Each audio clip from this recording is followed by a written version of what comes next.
No sé en qué momento dejé de confiar en lo que escuchaba. Mi nombre es Arturo Mena, soy originario de Veracruz y en 2018 trabajé durante 6 meses en una plataforma petrolera en el Golfo de México. Era mi primer contrato en alta mar y aunque todos decían que lo difícil era el aislamiento, nadie me advirtió que lo peor no era estar lejos de tierra, sino no saber qué había debajo de ti. La plataforma era una estructura enorme, viva, siempre vibrando. El metal crujía con el viento, las tuberías gemían con la presión y el mar golpeaba sin descanso las bases. Al principio todo eso se volvía normal, parte del ambiente. Aprendías a ignorarlo. O eso creía.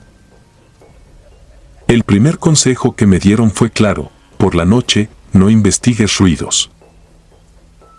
Me lo dijeron varios, en distintos tonos, pero todos coincidían en lo mismo. Si escuchas algo raro, déjalo. Si es importante, lo verás de día. Si no, mejor no saber. Pensé que era superstición de gente que pasa demasiado tiempo encerrada. Hasta la tercera semana.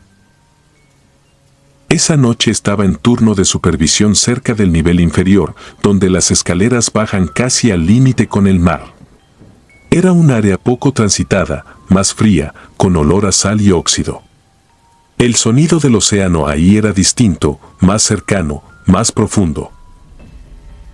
Fue ahí cuando escuché el primer golpe.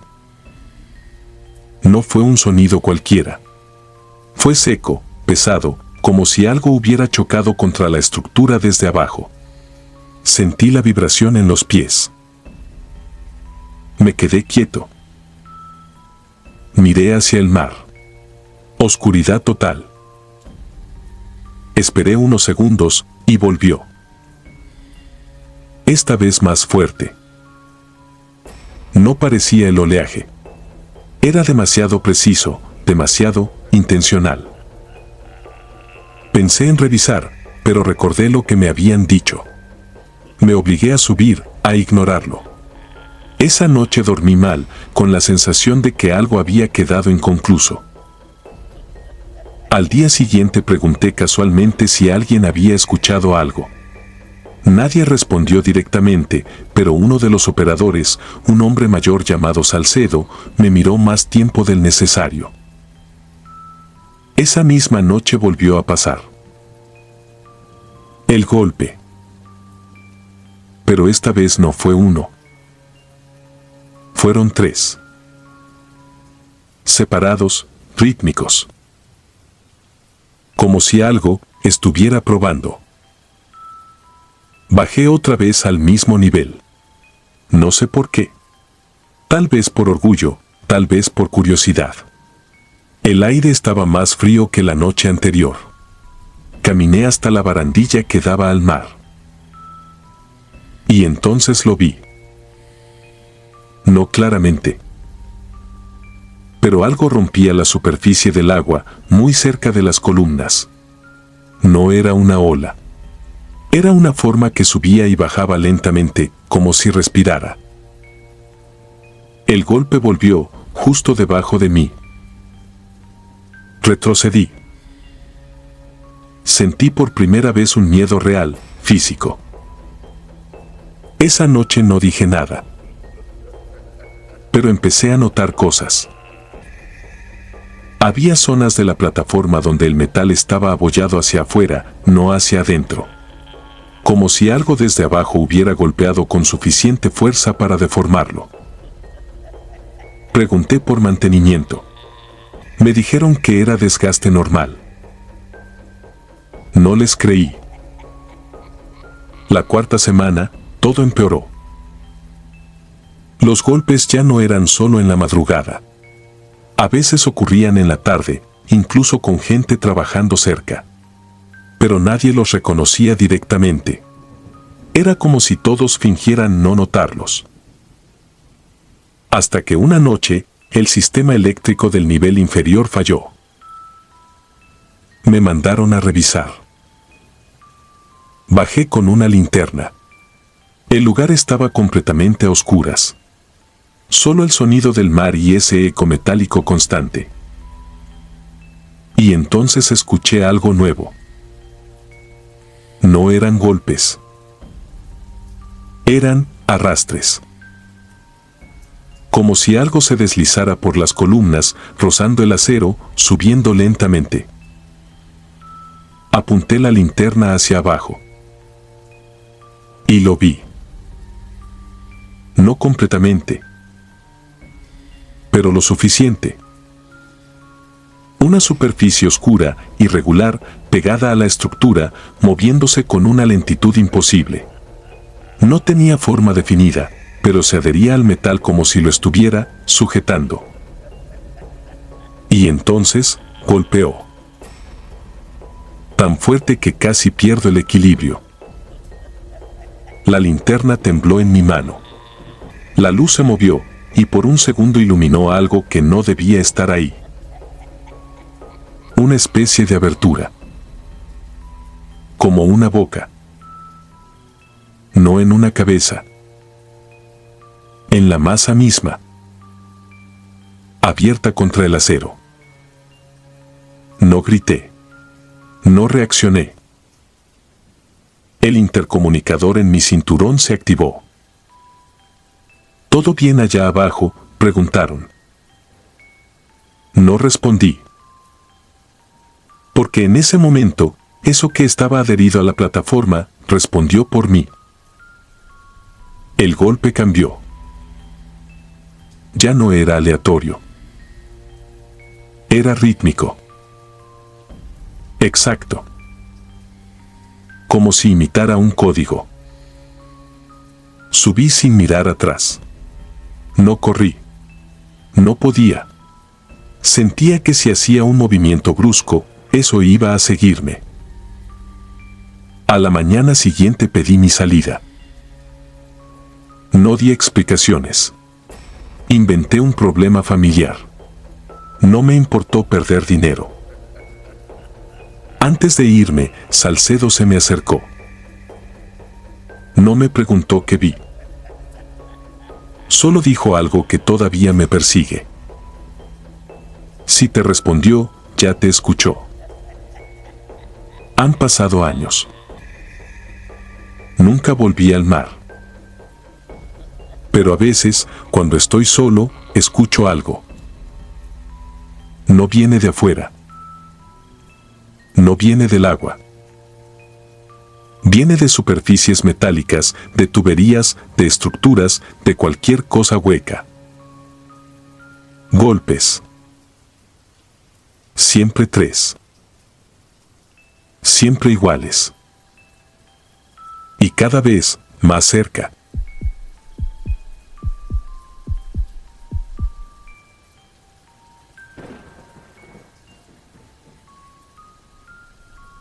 Me llamo Iván Ortega, y si estoy escribiendo esto es porque no quiero que alguien más cometa el mismo error que yo. Siempre trabajé en el mar. No por gusto, sino porque no conocía otra cosa. Crecí en Mazatlán, entre redes, anzuelos y motores viejos que parecían tener más vida que los hombres que los operaban. Mi padre decía que el mar no era nuestro enemigo, pero tampoco era nuestro amigo. Era algo peor, algo que observa. Nunca entendí esa frase, hasta esa noche del 2014. Zarpamos cerca de las 11. Íbamos 3, yo, Mauro, un pescador viejo que conocía cada rincón del Golfo, y Daniela, una fotógrafa que insistía en documentar pesca nocturna para una revista. El destino era una zona poco trabajada, un punto profundo donde, según Mauro, los peces grandes suben cuando nadie debería estar ahí. El mar estaba demasiado quieto. No era calma normal. Era una quietud incómoda, como si el agua estuviera conteniendo algo. Nadie habló de eso. Seguimos trabajando. Lanzamos las redes. El motor quedó apagado. Solo se escuchaba el leve golpe del casco contra el agua, hasta que apareció ese sonido. Al principio creí que era el viento. Un murmullo grave, arrastrado, como si alguien estuviera cantando desde muy abajo. No era constante. Subía y bajaba, como respiraciones. Daniela lo notó primero. Apuntó su cámara hacia el agua. Mauro fingió no escucharlo, pero lo vi apretar los labios. Yo intenté ignorarlo, pero el sonido no venía de afuera. Se metía en la cabeza. Pasaron minutos que se sintieron largos, hasta que una de las redes se tensó. Fuerte. Demasiado fuerte. Pensamos que era un banco grande. Mauro y yo jalamos con todo lo que teníamos. La red subía pesada, arrastrando algo que no se movía como pez. Cuando finalmente la subimos, el aire cambió. No era una captura. Era un cuerpo. Enredado entre algas, inflado, con la piel blanquecina como si nunca hubiera visto el sol. Daniela dejó de respirar por unos segundos. Mauro soltó la red de golpe. Yo me quedé mirando. El cuerpo no tenía ojos. No es que estuvieran cerrados. No estaban. Eran cavidades negras, profundas, como si algo los hubiera arrancado desde dentro. Intenté convencerme de que era un ahogado. Un accidente. Algo explicable. Hasta que sus dedos se movieron. No fue un espasmo. Fue lento. Intencional. Y entonces, el cántico regresó. Más fuerte. Más cerca. El cuerpo abrió la boca, y lo que salió no fue aire, fue ese sonido. El mismo que venía del mar, pero ahora saliendo de él. Retrocedí. Sentí que el suelo se inclinaba, aunque el mar seguía quieto. Lo empujamos de vuelta al agua sin pensarlo. Mauro lo pateó con una desesperación que nunca le había visto. Cayó y desapareció de inmediato. Pero no terminó ahí. El agua empezó a moverse. No como olas, como si algo grande se desplazara debajo. Sombras. Primero una. Luego varias. Formas humanas, pero deformadas, alargadas, deslizándose justo bajo la superficie. No nadaban, flotaban hacia nosotros. Daniela dejó caer la cámara. Yo corrí al motor. No encendía. El cántico ahora era ensordecedor. No venía de un punto. Venía de todos lados. Del agua. Del aire. De dentro de mi cabeza. Sentí un tirón en la red que aún colgaba del barco. Algo la jalaba desde abajo. Mauro intentó soltarla, pero algo más la sujetaba. Entonces vi una mano. Pálida. Larga. Demasiado larga. Sujetando la red desde el agua. Y luego otra. Y otra. Decenas. El motor finalmente encendió.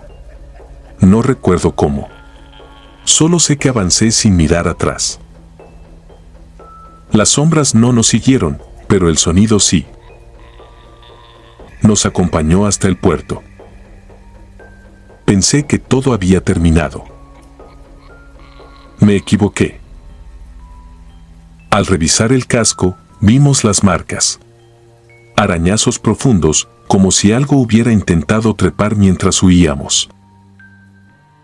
Pero lo peor fue después. Esa misma madrugada, mientras limpiaba la cubierta, escuché un golpe. Suave. Repetitivo. Desde abajo. Me asomé. Y ahí estaba. Una mano. La misma piel hinchada. Las mismas uñas negras. Golpeando lentamente el casco. Como pidiendo entrar. No grité. No me moví. Solo la vi desaparecer. Desde entonces, no puedo dormir en silencio. Porque cuando todo está completamente quieto, cuando no hay viento, cuando el mundo parece detenerse, el cántico vuelve. Y ahora sé algo que no supe esa noche. No lo sacamos del mar. Ellos nos siguieron. Y todavía están buscando la forma de subir. Suscribirte y darle like ayuda mucho a este canal. Si ya has escuchado mi contenido antes, te ha gustado y estás disfrutando lo que escuchas en este sector, te agradeceré que presiones el botón de suscribirse. Sin más interrupciones, continuamos.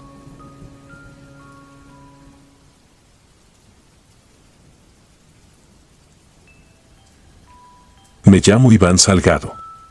Nací en Guaymas, Sonora, pero terminé trabajando en un barco pesquero en el estrecho de Bering en 2015. No fue un plan, fue una cadena de malas decisiones y la necesidad de mandar dinero a mi familia. El barco se llamaba Söderweg. Viejo, pesado, con el metal cansado y la pintura levantada por la sal. Pero lo que más me incomodaba no era su estado, era la gente. Nadie hablaba más de lo necesario. El capitán, Douglas Harker, era un hombre seco, de mirada hundida, como si no durmiera desde hacía años. Nunca sonreía. Nunca levantaba la voz. Solo observaba y parecía escuchar cosas que los demás no. Ese fue mi primer viaje con ellos. Los primeros días fueron una mezcla de cansancio y adaptación. El frío era brutal, el trabajo constante, y el mar no era como yo lo conocía. No tenía ese movimiento familiar del Pacífico mexicano. Aquí el agua parecía más pesada, más densa, como si escondiera algo debajo. La primera noche que lo escuché, pensé que había sido una ola. Un golpe seco contra el casco. Nada raro. Pero después vino otro. Y otro. Siempre desde abajo. No eran golpes al azar. Tenían ritmo. Como si algo estuviera probando la estructura del barco, buscando un punto débil. Me quedé quieto en la litera, sujetado con las correas, tratando de convencerme de que era normal. Pero el silencio del resto del barco me inquietó más. Nadie salía. Nadie reaccionaba. Como si ya lo conocieran. A la mañana siguiente pregunté. Nadie respondió. Ni una sola palabra. Solo intercambiaron miradas entre ellos, esas miradas que dicen más de lo que uno quiere saber. Esa misma noche el mar cambió. No había viento. No había olas. El barco apenas se movía. Era antinatural. Y entonces llegó el primer golpe. Más fuerte que antes. Después otro. Luego uno tan brutal que hizo vibrar todo el casco. Sentí el metal resonar como si algo enorme estuviera golpeando con intención, con fuerza, con paciencia. Salí del camarote. El pasillo estaba oscuro. Pero no vacío. Había gente despierta. Parados. Esperando. Nadie hablaba. Solo escuchaban. Y entonces lo oí. No afuera. Adentro. Un sonido arrastrado, húmedo, como algo deslizándose por las paredes internas del casco. No pasos. No golpes. Era peor. Era constante. Algo se movía dentro del barco. Bajé sin pensar hacia la zona de carga. El olor me golpeó antes que cualquier otra cosa. Un olor podrido, salado, viejo. Como carne encerrada demasiado tiempo. La luz parpadeaba. Y cuando alumbré hacia el fondo, lo vi. El metal del casco estaba marcado desde dentro. Surcos profundos, irregulares. Como si algo con fuerza descomunal hubiera estado intentando abrirse paso. Pero eso no era lo peor. Había algo más. Una membrana pegada al interior del metal. Translúcida. Como piel. Y se movía. No por el agua. Por sí sola. Retrocedí. Sentí náuseas. Y entonces escuché el golpe. Pero no vino del mar. Vino de ahí mismo. De esa pared. La membrana se tensó y algo empujó desde el otro lado. Una forma. Una presión. Como si algo estuviera justo detrás, tratando de cruzar. Corrí escaleras arriba. Cuando llegué a cubierta, el capitán Archer ya estaba ahí. Mirando al agua. Ya despertó, dijo. No pregunté qué significaba. No quería saber. Pero lo vi. Debajo del barco. No era una sombra. Era demasiado definido para hacerlo. Una masa enorme, irregular, como si estuviera compuesta de partes que no deberían ir juntas. No nadaba. Se deslizaba. Siguiéndonos. Sin esfuerzo. Y entonces el barco dejó de moverse. No por calma, sino porque algo lo sostenía. Desde abajo. El casco crujió. Un sonido largo, desgarrador. Como huesos rompiéndose. No mires mucho tiempo, dijo Archer. Si lo reconoces, te empieza a buscar. No entendí. Hasta que lo sentí. Una presión en la cabeza. Un mareo. Y una sensación horrible. Como si algo me estuviera mirando desde dentro de mí. Caí de rodillas. Y lo escuché. No con los oídos. Dentro. Un sonido húmedo, arrastrado. El mismo que venía del casco. Pero ahora estaba en mi cabeza. En mi pecho. En mis manos. El capitán me levantó de golpe. Te oyó. Eso fue lo único que dijo. Esa noche nadie durmió. Y al amanecer, el mar volvió a la normalidad. Como si nada hubiera pasado. Pero sí pasó. Porque cuando revisamos el interior del barco, las marcas ya no estaban. Ni la membrana. Ni nada. El metal estaba intacto. Como nuevo. Excepto por una cosa. en la parte baja del casco. Había una marca. Desde dentro. Una silueta. Humana. Presionada contra el metal.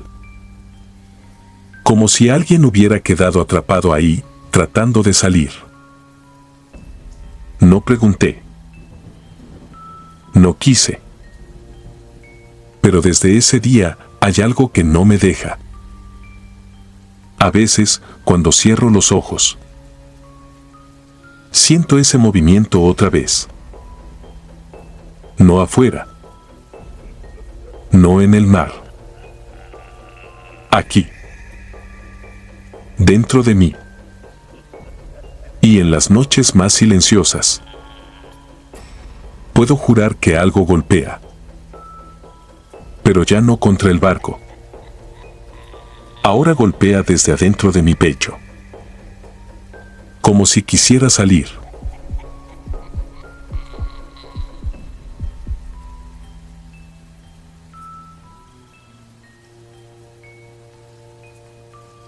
Nunca he podido hablar de esto sin sentir que algo se me cierra en la garganta.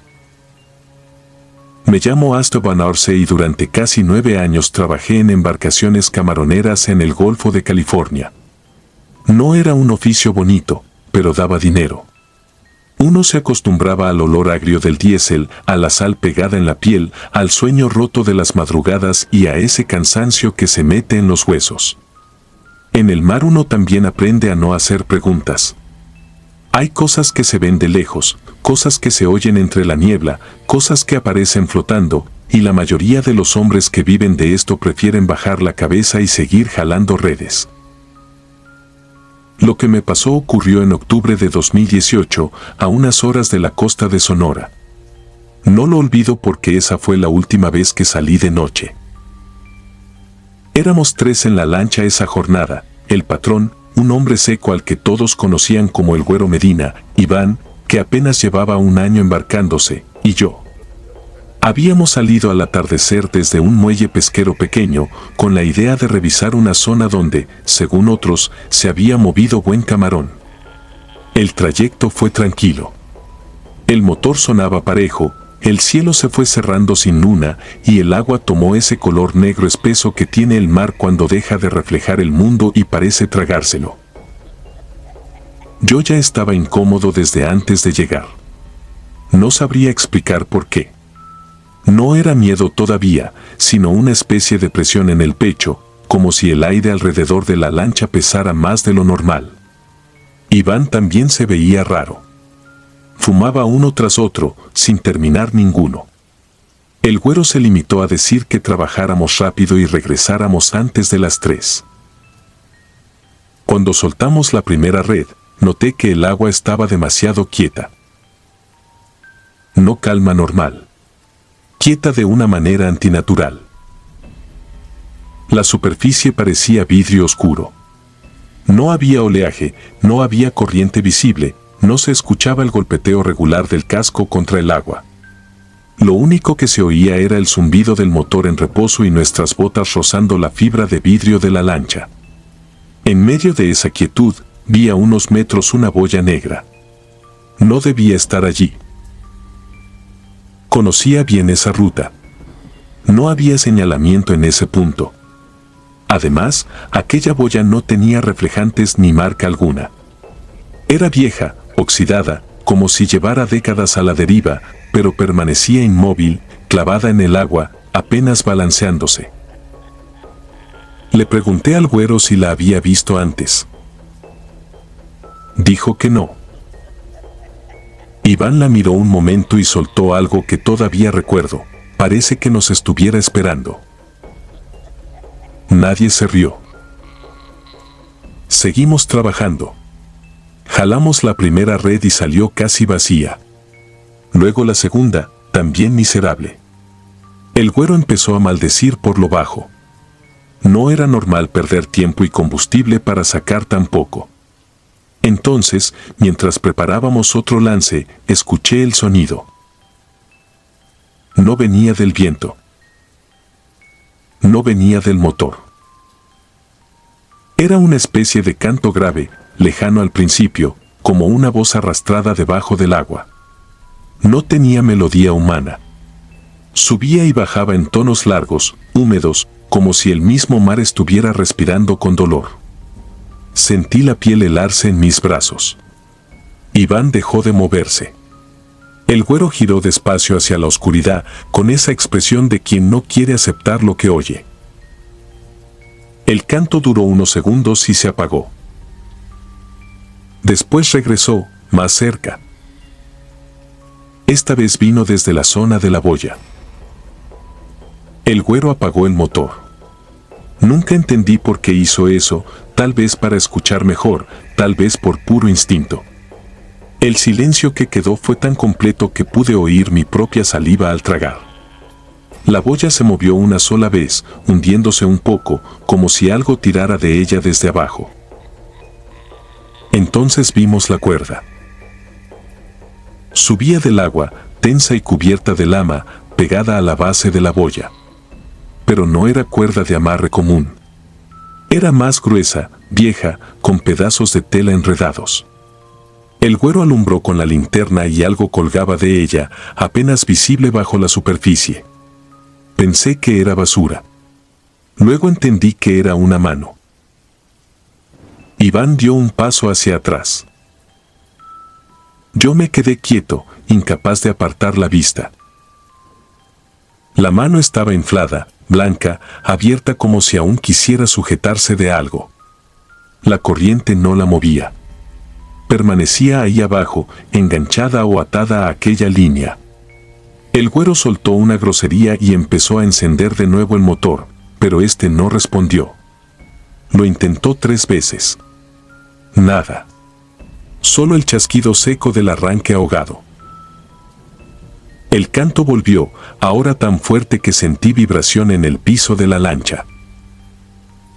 La boya se hundió por completo. Y detrás de ella emergieron varias cabezas. No salieron de golpe. Fueron apareciendo despacio, una tras otra, como corchos empujados desde el fondo. Rostros hinchados, pálidos, deformados por el agua, con el cabello pegado al cráneo y la piel abierta en algunas partes. No nadaban. No braceaban. Solo flotaban mirando hacia nosotros. Eran al menos 6. Tal vez más. Durante años me he obligado a pensar que eran cadáveres arrastrados por la marea y atrapados en una red vieja. Pero ningún cuerpo muerto se mueve así. Ningún muerto gira al mismo tiempo para mirar una lancha. Iván empezó a rezar en voz baja. El güero le gritó que agarrara un remo. Yo tomé otro. Intentamos apartarnos empujando el agua, pero la lancha apenas cedía. Era como remar sobre lodo. Bajo el casco comenzó a sentirse un golpeteo lento, no fuerte, sino deliberado. Toc, toc, toc. Como si algo enorme nos reconociera por sonido.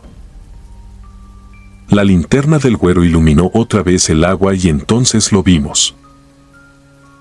Debajo de la lancha había una forma demasiado grande para ser un pez. Se movía con lentitud, rozando la sombra del casco. No distinguí un cuerpo completo, solo una masa alargada, gris, con partes que parecían costillas o ramas cubiertas de piel. Y entre esa masa, algo parecido a un rostro volteó hacia arriba. Tenía ojos. No como los de un animal.